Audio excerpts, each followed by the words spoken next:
தந்தி TV நேயர்களுக்கு வணக்கம். Director Suresh மாரியோடைய டைரக்ஷன்ல ஆக்டர் ஊர்வஷி, அட்டகத்தி தினேஷ், மாறன் போன்ற பலர் நடிச்சு வெளியாகி இருக்க படம் தான் ஜே பேபி. இந்த பேபி நம்மளை சிரிக்க வச்சதா, அள வச்சதா அப்படின்னு பல விஷயங்களை பார்க்கறதுக்கு முன்னாடி இந்த படத்தோடைய ஒன்லைன் என்னன்னு பார்த்துடலாம்.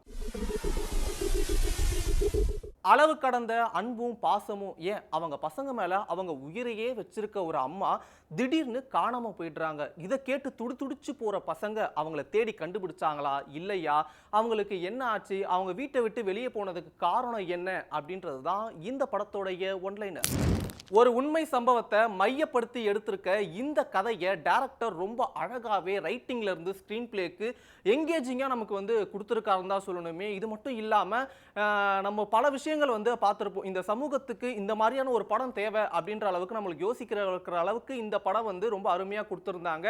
முக்கியமா இந்த அம்மா அப்பாவை வீட்டை விட்டு துரத்துறவங்க, அம்மா அப்பாவுக்கு சாப்பாடு போடாம அலட்சியமா விட்டுறவங்க, இதை பார்க்குற நமக்குமே என்னடா இப்படிலாம் பண்றாங்களே, இப்படி ஒரு கதையை இவர் நமக்கு கொடுத்துருக்காரு அப்படின்ற அளவுக்கு யோசிக்க வச்சது. இது மட்டும் இல்லாம இந்த படத்தோடைய செகண்ட் ஹாஃப்லாம் பார்த்தோம்னா கண்டிப்பா கையில டிஷ்யூவோ ஒரு ஹேண்ட்கர்ச்சிஃபோ இல்லாம இருக்கவே முடியாது அப்படின்ற அளவுக்கு இருந்தது. இப்ப இருக்க இந்த சமூகத்துக்கு இந்த படம் ரொம்ப ஒரு தேவையான படம்டா அப்படின்ற அளவுக்கு யோசிக்க வச்சது. இந்த படத்துல டைரக்டருடைய ரைட்டிங் எந்த அளவுக்கு ஒர்க் அவுட் ஆயிருக்கோ அதே அளவுக்கு மியூசிக்கும் இந்த படத்துல ஒரு பெரிய ரோல் பிளே பண்ணியிருக்குன்னு தான் சொல்லணுமே. டைரக்டருடைய ரைட்டிங்ல இந்த படத்துல நமக்கு எவ்வளவு எங்கேஜிங்கா கொடுக்க முடியுமோ அந்த அளவுக்கு கொடுத்திருந்தாங்க. அதே அளவுக்கு மியூசிக்கும் நம்மள ரொம்ப எமோஷனலா ஃபீல் பண்ண வச்சது. இது மட்டும் இல்லாம இந்த படத்துல டெக்னிக்கல் வைஸா பெரிய அளவுக்கு இல்லைனாலும் ஃபார்முலா நீட்டா இந்த படத்தை எங்கேஜிங்கா கொடுத்திருந்தாங்க. படத்தோடைய நடிகர்கள் எவர் கிரீன் ஸ்டார் அப்படின்ட்டு ஊர்வஷிக்கு ஒரு டைட்டில் கார்டு போட்டு ஆரம்பிச்ச இந்த படம் போக போக என்னடா ஊர்வஷி இப்படி ஒரு நடிப்பை நடிச்சிருக்காங்களே அப்படின்ற அளவுக்கு ஃபீல் பண்ண வச்சது. முக்கியமா ஒரு பெரிய ரோல் தந்தாதான் நான் நடிப்பேன் அப்படின்ற நடிகைகளுக்கு மத்தியில இவங்க ஒரு கதையையும் கண்டென்ட்டையும் சூஸ் பண்ணி புது விதமா ஒரு யதார்த்தமான நடிப்பை வெளிப்படுத்திட்டு வராங்க. இது மட்டும் இல்லாம இந்த படத்துல பாத்தீங்கன்னா இவங்களுக்கு வைக்கிற ஒரு க்ளோஸ் ஷாட்டுக்கும் பின்னாடி வர பிஜிஎம்க்கும் பார்க்குறவங்க எல்லாருமே என்னடா இவ்வளோ எமோஷனலாக படத்தை எடுத்திருக்காங்களே, அவங்களுடைய நடிப்பாற்றலையும் இவ்வளோ சூப்பராக வெளிப்படுத்தியிருக்காங்களே அப்படின்ற அளவுக்கு இருந்தது. இது மட்டும் இல்லாமல் இவங்களுடைய அந்த டைலாக் டெலிவரியை பற்றி பேசணும்னா ஒரு சர்க்காஸ்டிக்காக அடிச்சு விட்டுருந்தாங்க பல டைலாக்கை.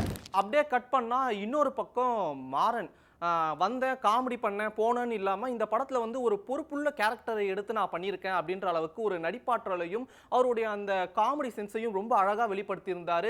இவர் ஒரு பக்கம் இருந்தாலும் இன்னொரு பக்கம் பார்த்தீங்கன்னா அட்டகத்தி தினேஷ் இந்த படத்தில் அவர் கொஞ்சம் உடம்பு போட்டிருந்தாலும் அவருடைய அந்த கெட்டப்புக்கும் அவருடைய அந்த கேரக்டருக்கும் ஏற்ற மாதிரி இந்த படத்தில் அவருடைய ரோல் இருந்துச்சு. இவங்க ரெண்டு பேருக்குமே ஒரு பக்கம் ஸ்கோர் பண்ண, ஊர்வஷி ஒரு பக்கம் ஸ்கோர் பண்ண, இந்த படம் ஆடியன்ஸ் கிட்ட ரொம்ப ஒரு எங்கேஜிங்காக கொண்டு போச்சுன்னு தான் சொல்லணும். தமிழ் சினிமாவில் எப்போ இந்த கண்டென்ட் எடுத்தாலும் கண்டிப்பாக நம்மளை காப்பாற்றிட்டுண்டா அப்படின்ற மாதிரி ஒரு 2-3 கண்டென்ட் இருக்குது. அதில் ஒரு கண்டென்ட் தான் இந்த அம்மா சென்டிமெண்ட் அப்படின்றது.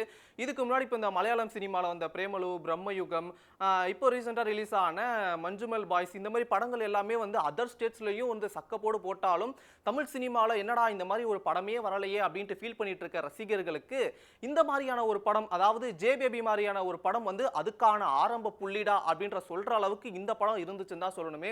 இது மட்டும் இல்லாம இந்த படம் கண்டிப்பா இந்த சமுதாயத்துக்கு ஒரு தேவையான ஒரு படமாகவும் இருந்துச்சு. ஸோ இதே மாதிரி வேற ஒரு ரிவ்யூல உங்களை சந்திக்கிறேன். Till then, bye from Vignesh Vicky. செய்திகளை உடனுக்குடன் தெரிந்து கொள்ள உடனே சப்ஸ்கிரைப் பண்ணுங்க.